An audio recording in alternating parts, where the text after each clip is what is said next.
이스라엘은 하나님의 백성으로 택함을 받고도 복음을 거부하고 불순종했습니다. 그러나 사도 바울은 이스라엘의 실패가 곧 하나님의 실패가 아님을 분명히 합니다. 하나님은 언약에 신실하시며 남은 자들을 통해 역사를 이루십니다. 또한 이스라엘 넘어짐조차 이방인의 구원을 향한 하나님의 구속 계획 안에 있습니다. 그러니까 지금 사도 바울은 성령께서 주신 지혜로 이스라엘 백성들이 예수님을 믿지 않고 구원으로부터 멀어져간 이유를 설명하고 있습니다. 유대인들이 자신들이 선택받은 민족이라는 우월감에 빠져 있었지만 사실 그 선택은 구원적 선택이 아닌 사명적 선택이었다는 사실입니다. 그리고 율법을 통해 구원을 받는다는 잘못된 구원관에 빠졌다는 것입니다. 또한 하나님과 그 복음에 대해서 잘 알고 있었음에도 불구하고 의도적으로 그것을 거부한 것이 바로 구원으로부터 멀어진 이유입니다. 그리고 그렇게 설명한 목적은 오직 하나. 모든 이스라엘 백성들이 바로 알고 바로 믿어 구원받기를 원했기 때문입니다. 그런데 생각지도 못했던 문제가 발생했습니다. 이 말씀을 들은 성도들이 이스라엘 민족에겐 구원의 가망이 없는 것이 아닌가 하며 낙심하여 동족들의 영혼 구원을 포기하기 시작했다는 것입니다. 물론 이스라엘이 그리스도를 배척함으로 넘어졌습니다. 그러면 하나님께서 자기 백성을 버리신 것이 아닌가 하는 생각이 들 수도 있습니다. 그러나 하나님께서 어떻게 인류 구속의 계획을 이루어 가십니까? 로마서 9, 10장에 바울은 이스라엘의 불순종과 그리스도를 거부한 모습을 기록했습니다. 그래서 편지를 읽는 수신자들은 하나님께서 완전히 이스라엘을 버리셨다고 생각할 수 있습니다. 그러나 바울은 이 질문에 대하여 단호하게 그럴 수 없다고 말하고 있습니다. 1절에 하나님이 이스라엘을 버리지 않으신 가장 큰 증거는 바울 자신이 이스라엘 사람이라는 사실입니다. 엘리야 시대에도 온 이스라엘 백성들이 바알에게 무릎을 꿇었습니다. 3절에 엘리야가 갈멜산의 제단 대결에서 우상 제단을 이기고 바알 아세라 선지자들을 모두 죽이고 승리했다고 생각했습니다. 그런데 이세벨이 사람을 보내어 가지고 내일 이맘때까지 엘리야를 죽이지 않으면 내가 섬기는 신이 내게 벌을 내리기를 원하노라 하면서 맹세까지 하며 보복하여 죽이겠다고 했습니다. 그러자 엘리야는 충격을 받아 하나님께 호소합니다. 열왕기상 19장 10절에 그가 대답하되 내가 만군의 하나님 여호와께 열심히 유별하오니 이는 이스라엘 자손이 주의 언약을 버리고 주의 제단을 헐며 칼로 주의 선지자들을 죽였음이오며 오직 나만 남았거늘 그들이 내 생명을 찾아 빼앗으려 하나이다 했습니다. 그러자 하나님은 낙심한 엘리야에게 열왕기상 19장 18절에 그러나 내가 이스라엘 가운데에 7,000명을 남기리니 다 바알에게 무릎을 꿇지 아니하고 다 바알에게 입맞추지 아니한 자니라 했습니다. 그것이 바로 오늘 본문 4절에 그에게 하신 대답이 무엇이냐? 내가 나를 위하여 바알에게 무릎을 꿇지 아니한 사람 7,000명을 남겨두었다 하셨으니입니다. 그러므로 택한 받은 이스라엘 백성이라 할지라도 은혜로 구원받은 사람은 소수라는 것입니다. 다윗은 예언하기를 대부분은 올무와 덫에 넘어지고 눈이 흐려서 제대로 못 볼 것이라고 했습니다. 그래서 9, 10절에 또 다윗이 이르되 그들의 밥상이 올무와 덫과 거치는 것과 보응이 되게 하시옵고 그들의 눈은 흐려보지 못하고 그들의 등은 항상 굽게 하옵소서 하였느니라 했습니다. 그러나 하나님은 그 남은 자를 통해서 그 백성에게 두신 뜻을 이루어 가시는 분이십니다. 그리고 선민 이스라엘이 넘어져서 완전히 망하게 된 것이 아닙니다. 그들의 넘어짐으로 인하여 구원이 이방인에게 이르렀습니다. 로마서 10장 19절에 그러나 내가 말하노니 이스라엘이 알지 못하였느냐? 먼저 모세가 이르되 내가 백성 아닌 자로서 너희를 시기하게 하며 미련한 백성으로서 너희를 노엽게 하리라 하였고 했습니다. 이방인 구원이 이스라엘에게 질투하는 마음을 불러일으키시려는 하나님의 뜻이 있다는 것입니다. 이스라엘의 허물이 이 세상의 부요함이 되고 이스라엘의 실패가 이방 사람들에게 부요함이 되었습니다. 그렇다면 이스라엘의 회복은 더욱 더 큰 풍요함을 가져다 줄 것입니다. 그래서 12절에 그들의 넘어짐이 세상의 풍성함이 되며 그들의 실패가 이방인의 풍성함이 되거든 하물며 그들의 충만함이리요 했습니다. 이스라엘이라는 나라는 역사 속에서 독특한 민족입니다. 4,000년의 긴 역사를 가지고 있는데 그 기원은 하나님이십니다. 하나님은 BC 2100년 전 아브라함이라는 한 사람을 부르시고 그를 히브리 민족의 조상으로 삼으십니다. 그리고 요셉이 애굽에서 총리가 되게 하시고 야곱 가문의 70명이 기근을 피해 애굽으로 이주한 후 애굽의 고센이라는 기름진 땅에서 경작을 하고 잘 살게 됩니다. 그러다가 나중에 바로 왕에 의해서 400년간 노예 생활을 하게 됩니다. 그러자 하나님은 모세라는 인물을 일으켜 출애굽의 역사를 일으키십니다. 출애굽을 통해서 홍해를 육지같이 가르고 기이한 역사를 이어가는 와중에 시내산에서 율법을 하사하시고 사울 왕을 세워서 이스라엘이 정식 국가가 됩니다. 초대왕 사울 왕을 기점으로 3대가 지나가면서 나라가 남북으로 나누어지고 북쪽 이스라엘은 아수르에, 남쪽 유다는 바벨론의 침략을 받아 나라가 망하고 포로 생활에 들어가게 됩니다.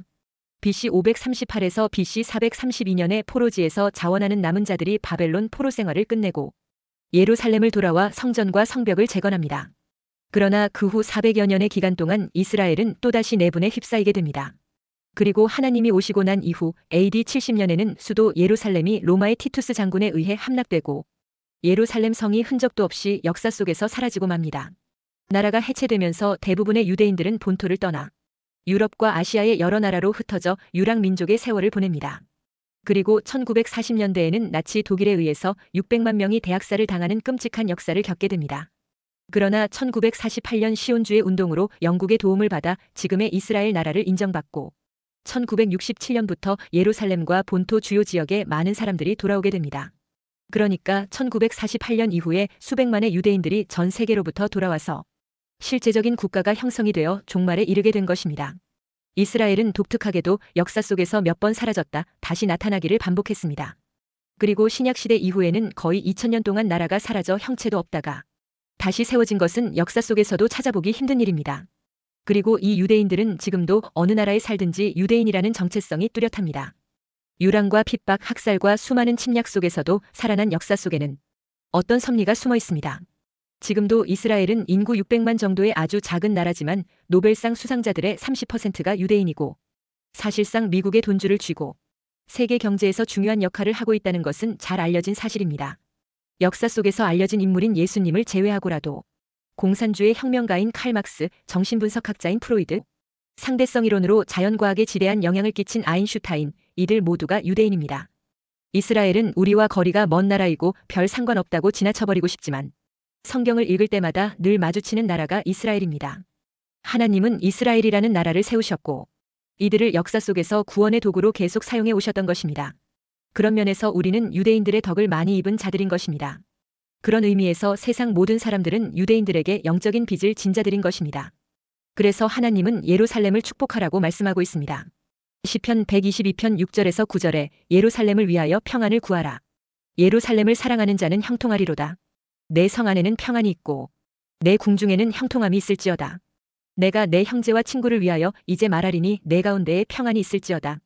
여호와 우리 하나님의 집을 위하여 내가 너를 위하여 복을 구하리로다 했습니다.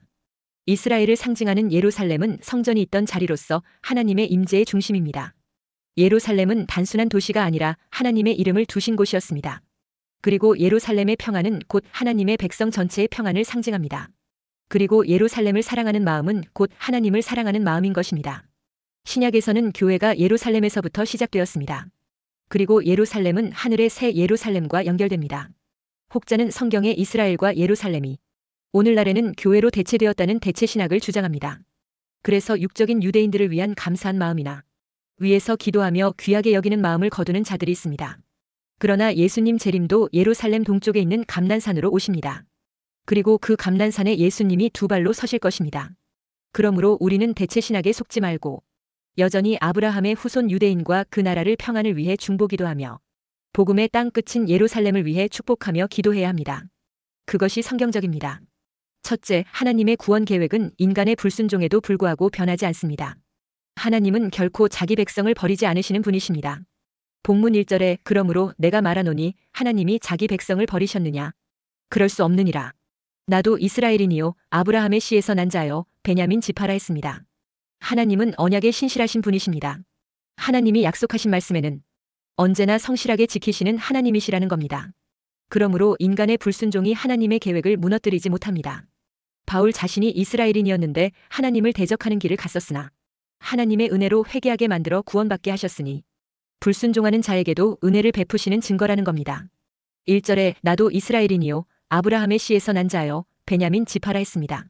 모세 시대에 이스라엘이 금송아지를 만들어 크게 반역했을 때에도 하나님은 그들을 완전히 버리지 않으시고 언약을 새롭게 하셨습니다. 하나님의 구원 계획은 인간의 불순종에도 불구하고 변하지 않는다는 것을 보여주고 있습니다.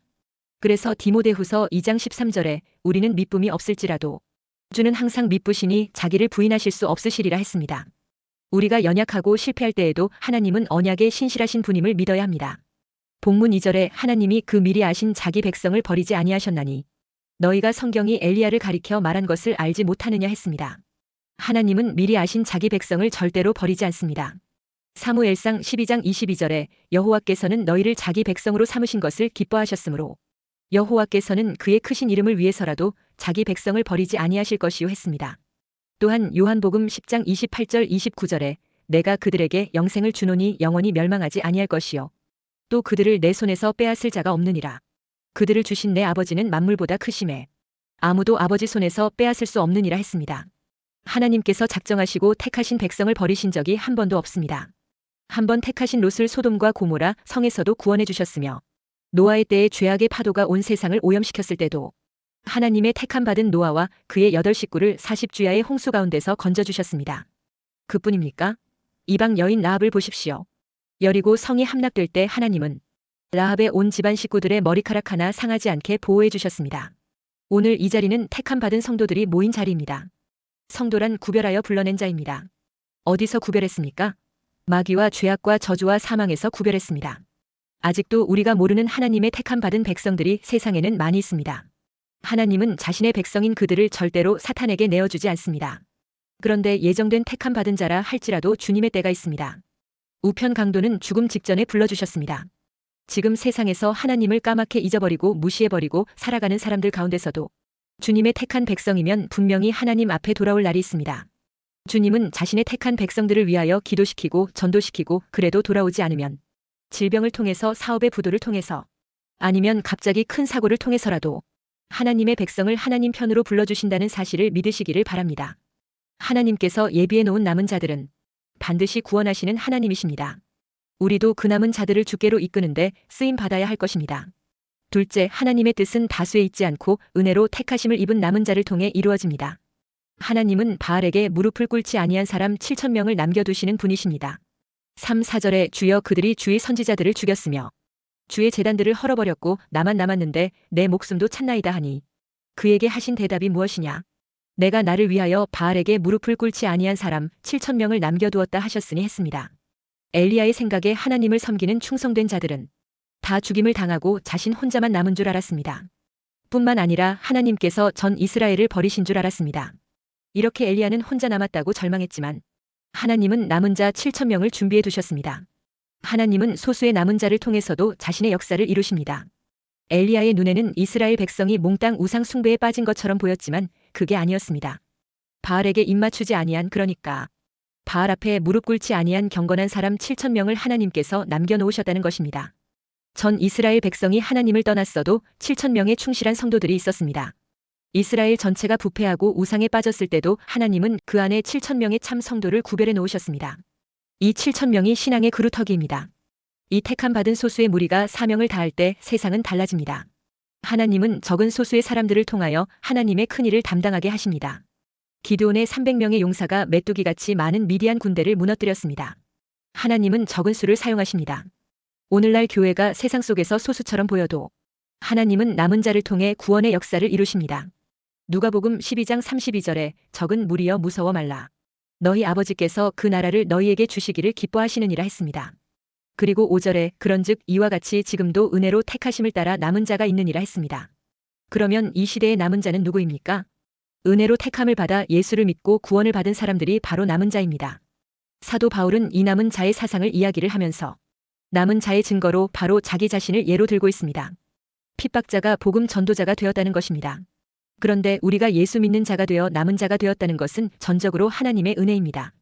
장차 다가오는 종말의 7년 대환란 가운데 짐승과 음녀인 적그리스도 세력은 세계 평화와 종교 통합이라는 미명하에 짐승 우상을 경배하게 하고 거부하는 남은 자들인 성도들을 가차없이 목을 잘라 처형하는 공포 분위기로 몰아갈 수도 있습니다.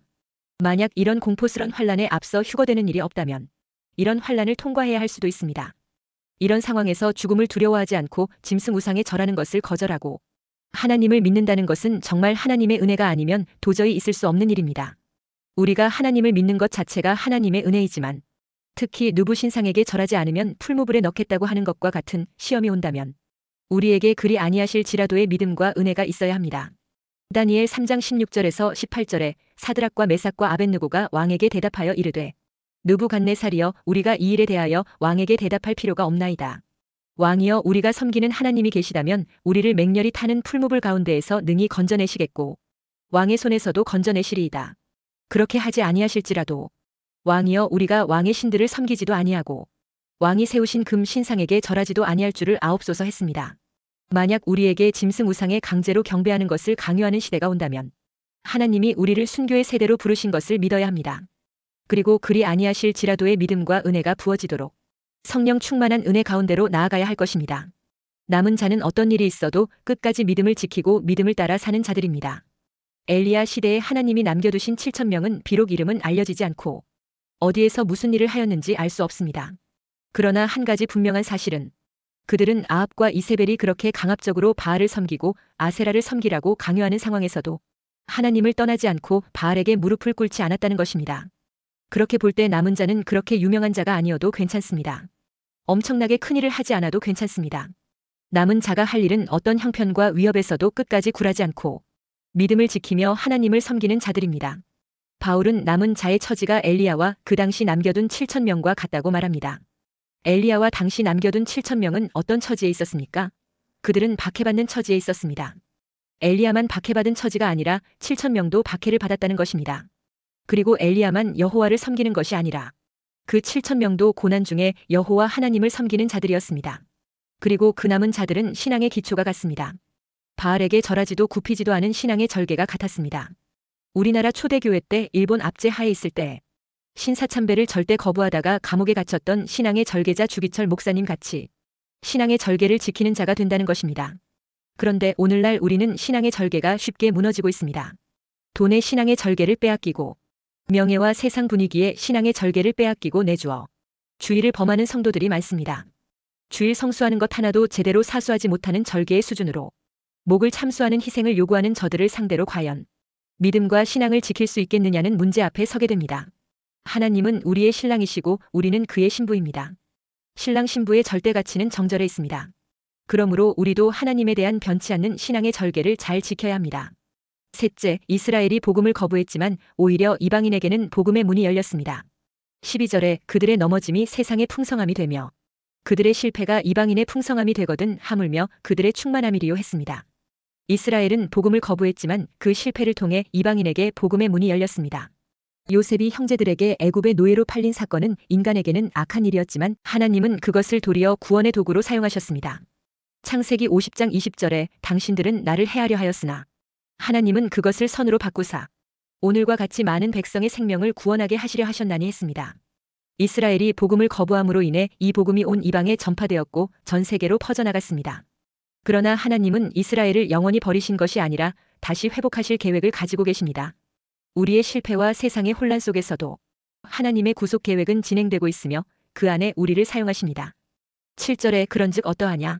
이스라엘이 구하는 그것을 얻지 못하고 오직 택하심을 입은 자가 얻었고 그 남은 자들은 우둔하여졌느니라 했습니다. 여기서 이스라엘이 구하는 그것이 무엇입니까? 구원을 말합니다. 이스라엘처럼 내가 구원받아야지 하는 마음으로 종교적인 열심이 많은 나라도 없습니다. 그런데 그들이 구원을 그토록 원했으나 그 구원은 오직 택하심을 입은 자가 얻었고 그 남은 자들은 우둔하여졌다고 말합니다. 여기서 말하는 그 남은 자들이란 앞에서 말하는 택함 받은 남은 자를 말하는 것이 아닙니다. 하나님이 택한 자를 제외한 나머지를 말합니다. 그들의 마음이 우둔하여졌다고 합니다. 우둔이란 말은 굳은 살이 박이다는 뜻입니다. 사람의 몸은 어느 부분이든지 다 감각이 있는데 여러 번 매를 맞게 되면 굳어져서 아픈 것도 모르게 됩니다. 이럴 때 감각이 둔해진다고 합니다. 한마디로 하나님의 은혜를 받지 못한 사람의 특징이 무엇이냐? 우둔하여졌느니라입니다. 구약에서는 이것을 강팍으로 표현합니다. 오늘날 세상 사람들 가운데 마음이 우둔한 사람들이 너무 많습니다. 아무리 복음을 전해도 천국을 소개해도 듣지 않을 뿐 아니라 오히려 저주까지 하는 사람이 있습니다. 그런 사람들은 이 세상을 천년만년 사는 것으로 착각하고 있습니다. 그러나 이 세상은 잠시 있다 사라지는 안개 같습니다. 안개와 같이 곧 사라지는 인생을 살다가 영원히 꺼지지 않는 유황불에 들어가 고통받는 운명임에도 불구하고 복음을 거부하는 것을 볼 때 그 우둔한 심령이 참으로 안타까운 것입니다. 그런 의미에서 은혜로 복음을 받아들인 여러분은 참으로 복받은 사람들입니다. 8절에 기록된 바 하나님이 오늘까지 그들에게 혼미한 심령과 보지 못할 눈과 듣지 못할 귀를 주셨다 함과 같으니라 했습니다. 바울은 이스라엘 민족이 영적, 윤리적인 면에서 우둔하게 된 것을 구약 성경을 인용하여 묘사하고 있습니다. 신명기 29장 4절에 그러나 깨닫는 마음과 보는 눈과 듣는 귀는 오늘 여호와께서 너희에게 주지 아니하셨느니라 했습니다. 우둔한 심령은 그 심령이 완악하여지고 둔해져서 영적인 호소, 윤리적인 호소에 반응이 없는 심령이 마비된 것을 말합니다. 예수님은 이것을 화인 맞은 양심이라면서 그 당시 바리새인들을 책망했습니다. 그래서 예수님은 자주 들을 귀 있는 자들은 들을 지어다 하신 것입니다. 그러니까 복음은 영의 눈과 영의 귀가 떠지고 열려져야 하나님의 말씀이 귀에 들어오고 하늘의 신령한 법칙을 보고 깨닫게 된다는 것입니다. 여러분 모두가 영안과 영의 귀가 활짝 열리게 되시기를 주의 이름으로 축원합니다. 그리고 10절에는 우둔한 자의 상태를 말합니다. 그들의 눈은 흐려보지 못하고 그들의 등은 항상 굽게 하옵소서 하였느니라 했습니다. 그들의 눈은 흐려보지 못하고는 이스라엘이 영적인 소경이 되어서 하나님의 진리를 올바로 보지 못하는 것을 말하고, 그들의 등은 항상 굽게 하옵소서는 언제까지나 율법의 짐을 지고 있어도 좋다고 한다는 것입니다. 눈이 흐려보지 못하고 등이 굽어서 너무 힘이 듭니다. 이것이 하나님을 떠난 백성의 비참한 말을 보여주고 있습니다. 그런데 이렇게 이스라엘이 우둔하여 주를 떠나 고생하는 것이 하나님의 섭리임을 밝힙니다. 11절에 그러므로 내가 말하노니 그들이 넘어지기까지 실족하였느냐? 그럴 수 없느니라. 그들이 넘어짐으로 구원이 이방인에게 이르러 이스라엘로 시기나게 함이니라 했습니다. 복음에 대한 이스라엘 민족의 불신앙으로 구원의 은총이 이방인들에게 미치게 되고, 그것이 이스라엘 민족에게 시기심을 불러일으키게 되어 다시 하나님께로 돌아오게 만드는 촉진제가 될 것이라는 것입니다. 그러니까 이스라엘이 실족한 것은 사실이지만, 그러나 그것은 영원한 것이 아니며 하나님의 섭리에 의한 것으로 때가 되면 이스라엘이 다시 회복하고 돌아온다는 것입니다. 그래서 12절에 그들의 넘어짐이 세상의 풍성함이 되며 그들의 실패가 이방인의 풍성함이 되거든 하물며 그들의 충만함이리요 했습니다. 이것은 땅끝 복음 전도의 완성을 의미하는 것입니다. 그러므로 세상 마지막에 유대인들이 대대적으로 회개하고 돌아오는 일이 있을 것으로 보는 것입니다. 그래서 우리는 항상 예루살렘의 평안의 복을 위하여 기도해야 하는 것입니다. 이 기도를 하는 자들을 하나님은 복을 주실 것이라고 했습니다. 유대인들이 혈통으로 복음을 우리 이방인들에게까지 이르도록 섬겨준 그 은혜를 생각하면 우리는 그들의 복을 위해 마땅히 예루살렘의 복을 구해야 하는 자들입니다. 그리하여 유대인이나 이방인이나 모두 남은 자의 축복이 있는 자들을 모두 돌이키게 하는 은혜에 참여하고 헌신하는 복을 누리게 되시기를 주의 이름으로 축원합니다.